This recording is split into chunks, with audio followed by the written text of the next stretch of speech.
ધાનેરાના સાંકળ ગામે આજરોજ નવીન મકાનનું ઉદ્ઘાટન કરાયું. જિલ્લા પ્રમુખ અને ધાનેરા એમએલએના હસ્તે થયું. પંચાયતને લગતા તમામ કાર્યો નવીન મકાનમાં થતા લોકોને મળશે માળખાકીય સુવિધા.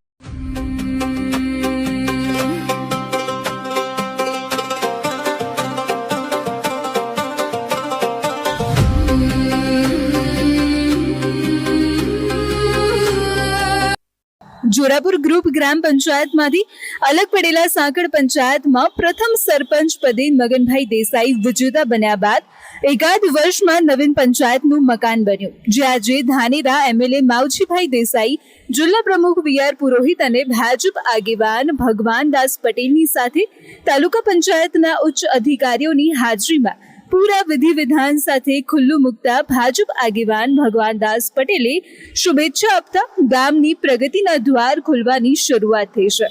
ગામ લોકોને અનેક સુવિધા પણ મળી રહેશે. બીજી બાજુ ધાનેરા એમએલએ માવજીભાઈ દેસાઈએ પણ શુભકામના પાઠવી કહ્યું કે હવે સાંકળ ગામ લોકોને સરકારની અનેક સુવિધાના સીધા લાભ પંચાયત થકી મળશે, જે ગામની સમૃદ્ધિમાં વધારો કરશે. મોટા પ્રશ્નોનો હલ અહીંયા થાય એ માટે આટલું સુંદર પ્રકારનું મકાન પંચાયત ઓફિસ આપણને જ્યારે બનાવી છે ત્યારે એનો સદુપયોગ કરી અને ગામને વધુમાં વધુ ઉપયોગી થાય અને કેન્દ્ર સરકાર અને રાજ્ય સરકારની અનેક પ્રકારની યોજનાઓ છે. આ યોજનાઓનો લાભ પણ અહીંયા બેઠા બેઠા આપણને દરેકે દરેક વસ્તુનો મળે અને નાનામાં નાના વ્યક્તિને પણ કોઈ પણ જાતની તકલીફ ન પડે એ માટે માન્ય મુખ્યમંત્રી શ્રી ભૂપેન્દ્રભાઈ ની સરકારે આપણને અનેક પ્રકારની સગવડો આપી છે. એ સગવડો પૈકીનો આ ભાગ આપણા ગામ વચ્ચે આજે ખુલ્લો મૂક્યો છે. સાંકળ ગામના ઉત્સાહી સરપંચ મગનભાઈ દેસાઈના ગામ વિકાસ માટે સતત ચિંતિત છે. સતત રજૂઆત થકી પંચાયત ઘર આરોગ્ય ધામ તૈયાર કરી ચૂક્યા છે.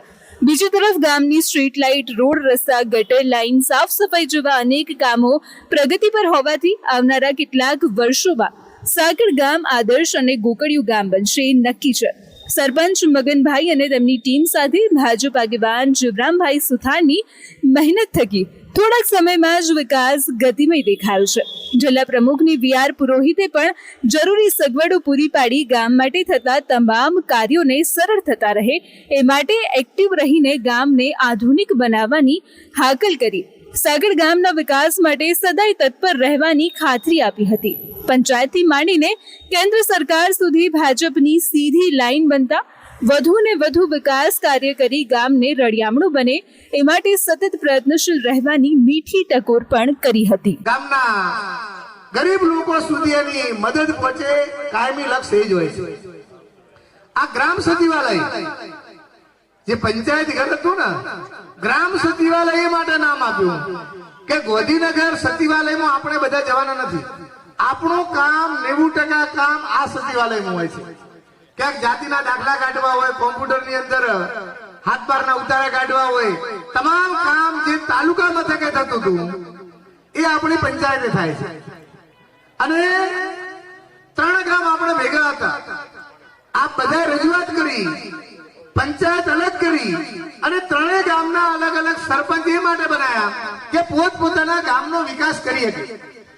એના માટે આ ગ્રામ સચિવાલય 1 વર્ષ પહેલા એનું ખાતમુહૂર્ત કરવા આપ બધા હાજર હશો. આપણી બધાની હાજરીમાં અહીંયા ખાતમુહૂર્ત કર્યું હતું અને આજે એનું ઉદ્ઘાટન થઈ ગયું.